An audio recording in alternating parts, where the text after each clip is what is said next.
안녕하십니까. 저는 방송통신위원회 방송통신사무소에서 불법 스팸 업무를 맡고 있는 이진규 주무관이라고 합니다. 최근 코로나19 상황으로 인해 가지고 대면으로 교육하지 못하는 점이 좀 아쉬운데요. 현장에서 서로 보면서 좀 소통을 하면은 아무래도 좀 효율성 있게 교육이 진행될 것 같은데 상황이 이렇게 되다 보니 좀 아쉽습니다. 다만 좀 저희가 전달드릴 내용을 좀 사례 위주로 좀 정확하게 전달할 수 있도록 좀 노력하겠습니다. 네, 일단 정식으로 교육을 진행하기 전에 최근에 실제로 전송되는 문자나 음성 스팸에 대해서 잠깐 대략적으로 말씀드리고요. 이런 식으로 문자를 보내면 안 된다라는 점, 그거를 좀 강조하기 위해서 말씀드립니다. 네, 지금 화면에 보이는 게 실제로 전송됐던 주식 관련돼 있는 문자입니다. 네, ESA 작년에 이런 작전 문자들이죠. 실제로 5,600원까지 한 달 뒤에 갔던 걸로 알고 있는데 최근에는 상장 폐지가 됐죠. 그리고 밑에 것도 주식 굉장히 많이 전송되는 거고요. 오른쪽에 지금 빨간색으로 이렇게 모자이크 처리되어 있는 것들은 성인 문자입니다. 음란물이고요. 이런 문자들은 청소년들이나 미성년자들에게 보내면은 형사처벌이 대상이 된다는 점 유념하시고요. 네, 대출 문자입니다.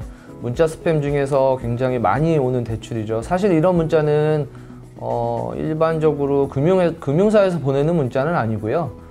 대부 중개업이나 대부 업체들에서 도용을 하는 거죠. 은행을 사칭해 가지고 보내게 되고요. 이런 경우에도 형사처벌이 대상이 됩니다.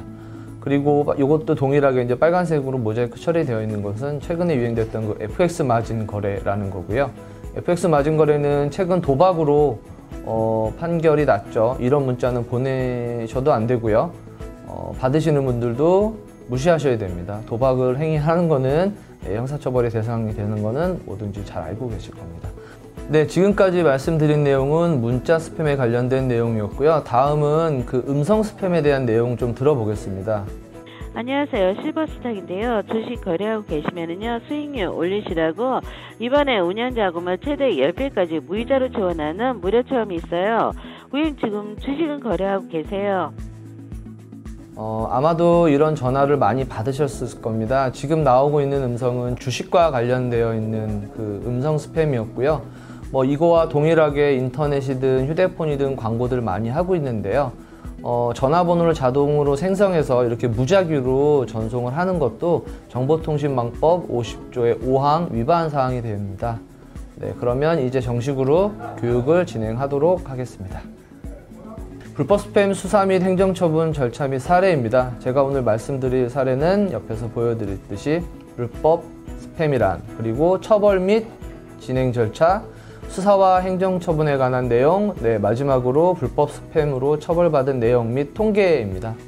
네, 우선 불법 스팸의 개념입니다. 대략 알다시피 정보통신망을 통해 가지고 이용자가 원하지 않음에도 불구하고 일방적으로 전송되는 영리 목적의 광고성 정보를 얘기합니다. 지면이나 대면 이런 광고는 당연히 스팸이라고 불러지진 않죠. 네, 요 관련돼 가지고 50조부터 50조의 8을 위반하여 전송 또는 게시되는 영리 목적의 광고성 정보는 위반할 시 형사처벌 및 과태료 대상이 될 수 있고요. 그거에 대한 상세 내용을 이제부터 설명해 드리도록 하겠습니다. 네, 일단은 불법 스팸 관련 처벌 및 진행 절차입니다. 저희 그 방송통신위원회에서는요, 사무소라는 소속기관을 만들어서 이 불법 스팸에 대한 전문적인 운영을 하고 있는 기관이 있습니다. 그래서 형사처벌 그리고 행정처분을 직접 하게 되고요. 사법경찰관 직무법에 의해 가지고 정보통신망법에서 기준하고 있는 불법 스팸에 대한 위반 행위에 대해서는 직접 수사를 하고요. 실제로 검찰에 송치하는 경우도 많이 있습니다. 이런 경우 1년 이하의 징역, 1천만 원 이하의 벌금에 해당되는 형사처벌 내용이고요. 행정처분 같은 경우에는 정보통신망법 관련된 76조입니다. 3천만 원 이하의 과태료가 되겠고요. 3천만 원 이하의 과태료의 상세한 내용은 뒤에서 다시 설명을 해드리도록 하겠습니다. 그리고 방송통신사무소는 앞서 말씀드렸듯이 방송통신위원회 소속기관이고요. 서울, 부산, 광주, 대전 이렇게 4개 사무소로 나눠져 있습니다. 불법 스팸 관련 처벌 및 진행 절차입니다.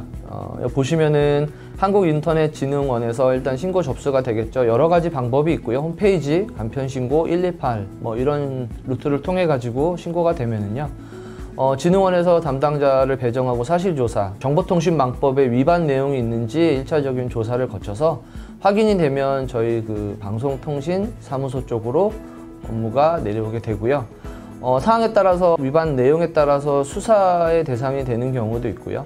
또 행정처분의 대상이 되는 경우도 있습니다. 물론 수사 관련돼서는 인터넷진흥원에서 조사를 하는 것 외에도 저희 자체적으로 인지하고 유관기관들의 정보 교류를 통해 가지고 착수를 하는 경우도 많이 있습니다.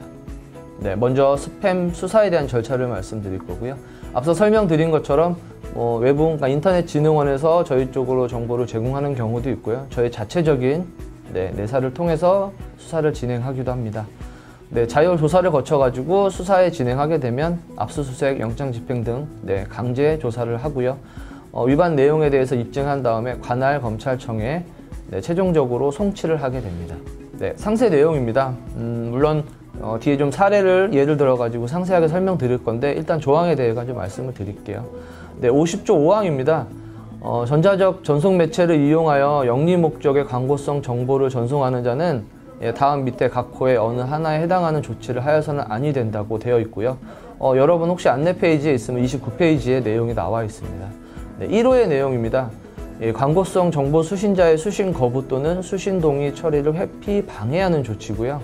이건 아마 여러분들 받아보셨을 수도 있는데요. 도박 문자가 최근에 이렇게 이미지식으로 온다라든지 사진 파일로 오는 거, 이런 게 이제 차단하기 위해 가지고서는 그런 식으로 전송이 되는 거고요.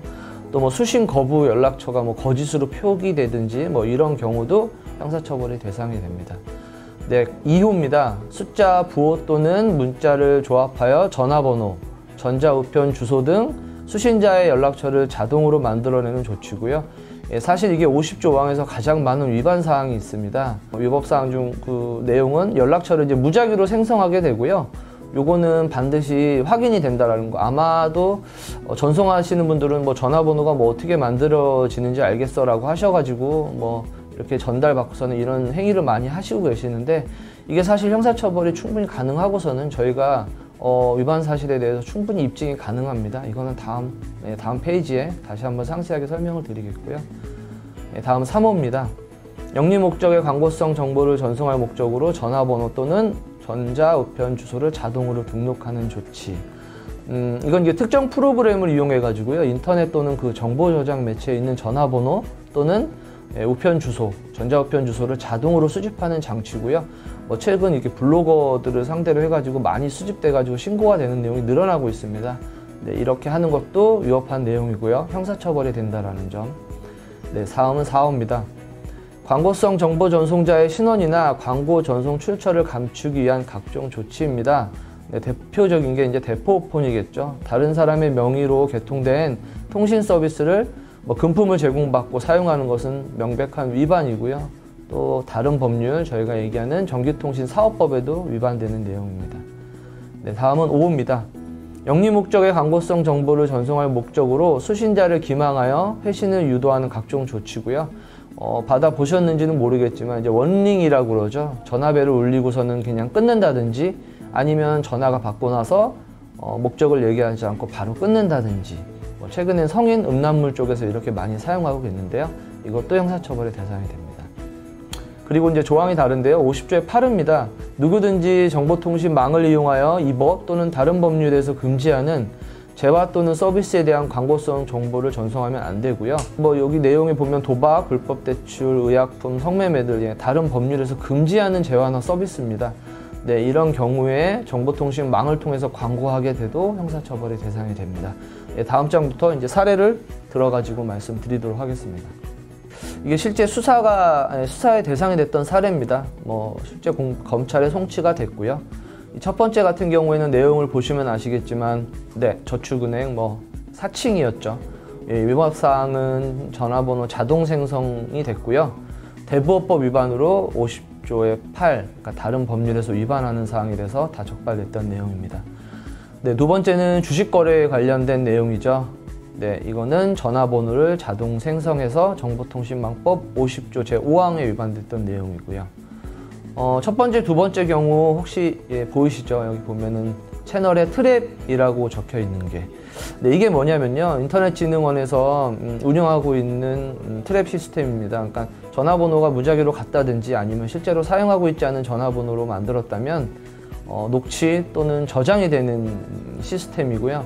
이런 걸 통해 가지고 저희가 나중에 입건을 시킬 때는 충분한 증거 자료를 사용할 수가 있기 때문에 여러분에게 앞서 말씀드렸듯이 전화번호를 자동 생성하는 행위에 대해서는 충분히 위반 행위를 저희가 입증되기 때문에 그런 행위 하셔가지고 처벌받지 않도록 좀 유념하시기 바랍니다. 네, 세 번째 경우에는요, 보시면 알겠지만 주식 관련된 문자인데요. 저희가 확인해 보니까 이 광고 전화번호가 제3자의 전화번호였기 때문에 소위 얘기하는 대포폰, 대포 전화번호죠. 네, 전송 출처를 감추기 위한 행위를 위반했기 때문에 정보통신망법 50조 제5항 위반입니다. 다음 계속해서 수사와 관련된 내용이고요. 이게 좀 동일하게 이제 수사 관련돼 가지고 송치됐던 내용이고 처음 문자 내용을 보시면은 아시다시피 성매매죠.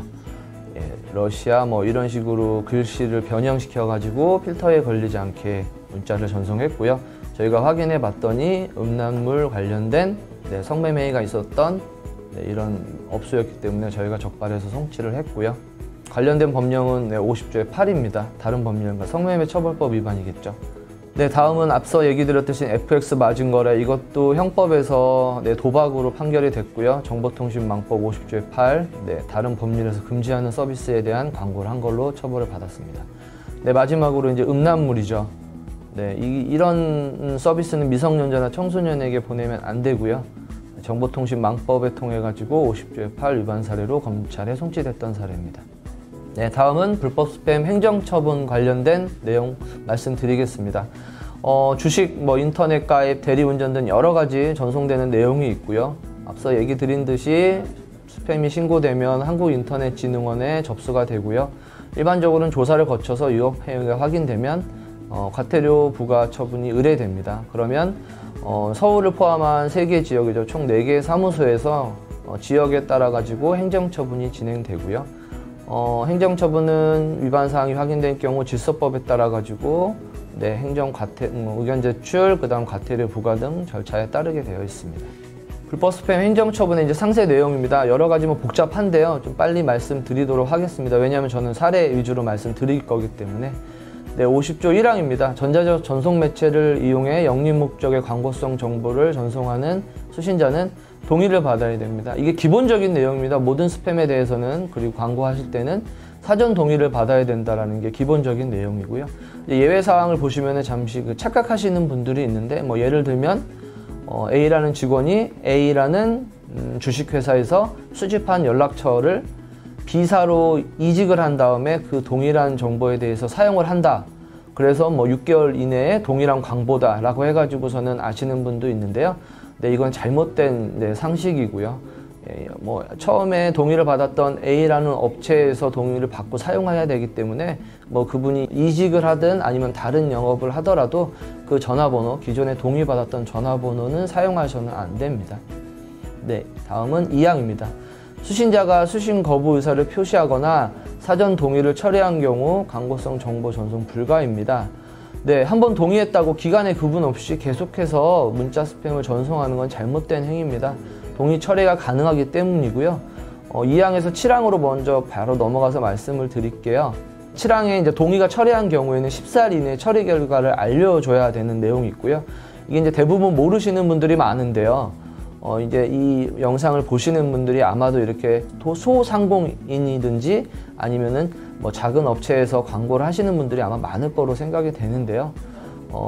불법 스팸 관련돼 가지고 나한테 문자를 보내지 마세요라는 연락이나 아니면 의사를 받게 되면은 반드시 14일 이내에 그 처리 결과를 알려줘야 됩니다.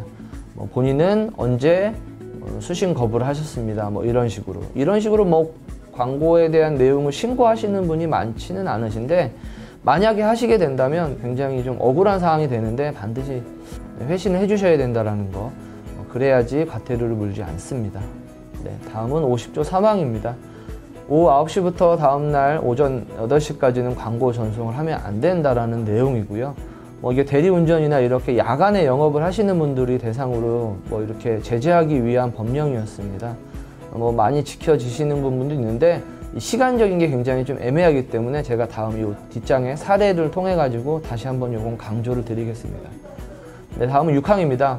네, 광고 정보 전송을 하는 자는 수신자가 수신 거부 및 동의 철회를 할 때 전화요금 등 수신자에 부담하지 아니하도록 조치를 취하여야 합니다 라고 되어 있는데요.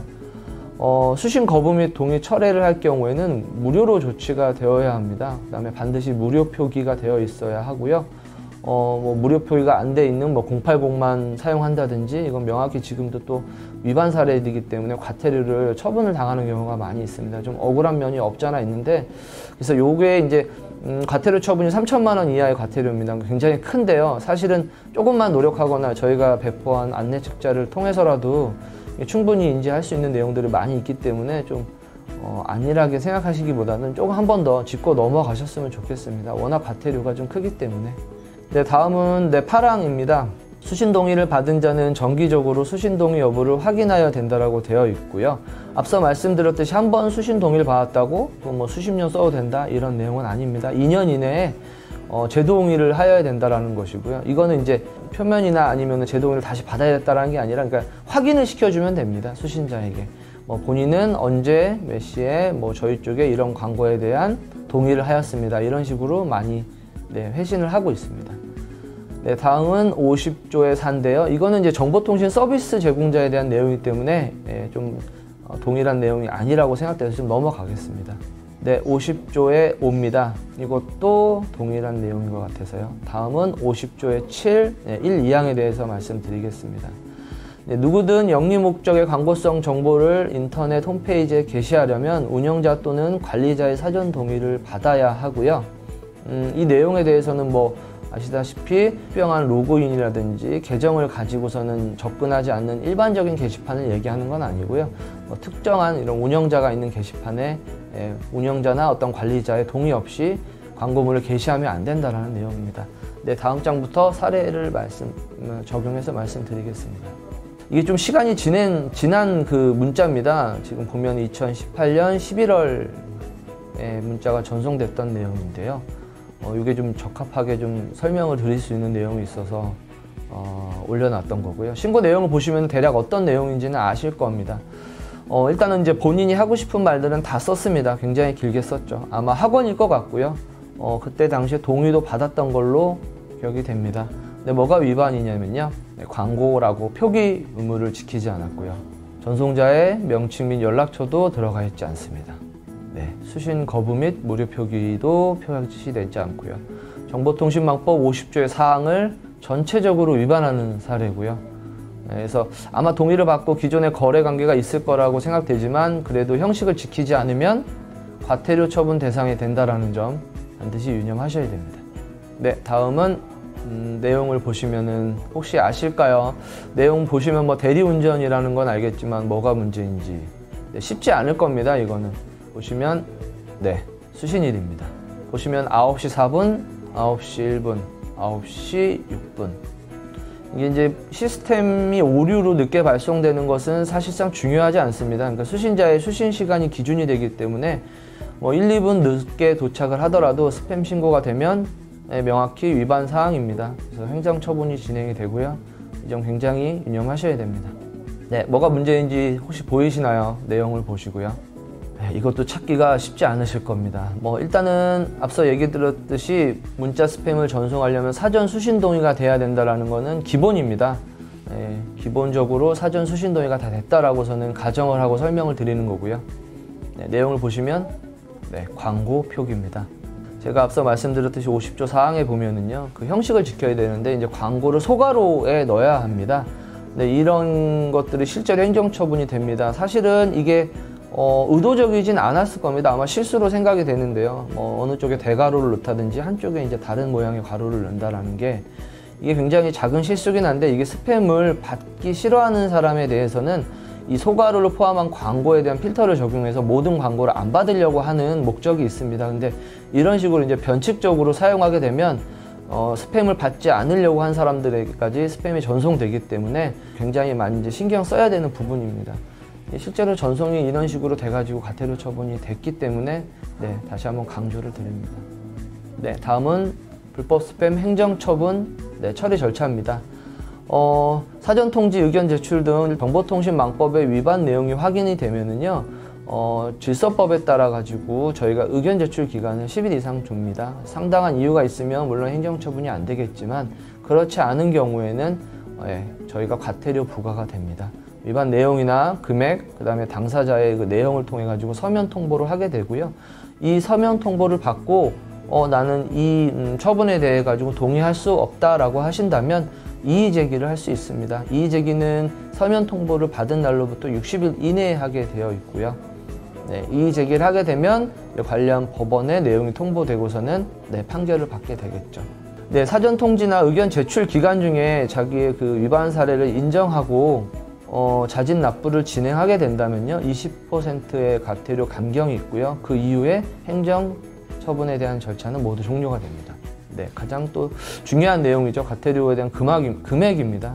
네, 의견 제출 그 절차를 마친 후에 불법 스팸 전송 사실이 확정이 되면은요, 위반자에게 과태료가 부과되시는데, 이걸 보시면은 3천만 원 이하의 과태료인데요. 정말 3회를 위반해가지고 이렇게 큰 금액을 부과 당하시는 분들이 많이 있습니다. 1회만 위반해도 750만 원이고요. 위반 횟수는 행정 처분일 기준으로 이전 3년치, 그러니까 최근 3년 내에 직전 처분 횟수에 1회를 더합니다. 그러니까 3년 이내에 2회 처분 받은 내역이 있다, 또는 1회 처분 받은 내역이 있다라고 하면 그 처분 내역에 플러스 1을 해가지고 3회 위반, 2회 위반이 되고요. 3회 이상, 그러니까 4회, 5회, 6회 위반이 된다라면 동일하게 3회랑 동일한 금액인 3천만 원의 과태료가 처분이 됩니다. 이의 제기는 앞서 설명드렸듯이 서면으로 제출이 되고요. 관할 법원의 심의를 받게 됩니다. 네, 이제 마지막입니다. 저희가 사실은 이렇게 교육을 드리는 주요한 목적이라고도 할 수 있는데요. 검찰 송치와 행정처분의 통계입니다. 저희 사무소에서는 매년 한 1000건 정도의 행정처분, 과태료가 진행되고요.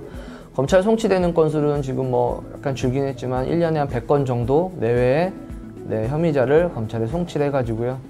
실제로 처벌을 받게 됩니다. 검찰 송치에 대한 위반 내용은요, 보시다시피 불법 대출, 도박, 또는 음란행위, 기타는 앞서 얘기 드렸듯이 대포폰을 사용한다든지 아니면 전화번호를 자동으로 생성한다든지에 대한 내용입니다. 행정처분, 과태료 부과 내용은요, 밑에서 보시다시피 부동산, 주식, 대리운전, 교육, 그다음 휴대폰, 인터넷, 기타 여러 가지 광범위하게 되어 있고요. 많게는 앞서 말씀드렸듯이 3천만 원, 적게는 750만 원까지 과태료 부과되기 때문에요. 이 점 유념하셔가지고요. 영업활동 또는 광고 활동하시는데 좀 많은 참고가 되셨으면 좋겠고요.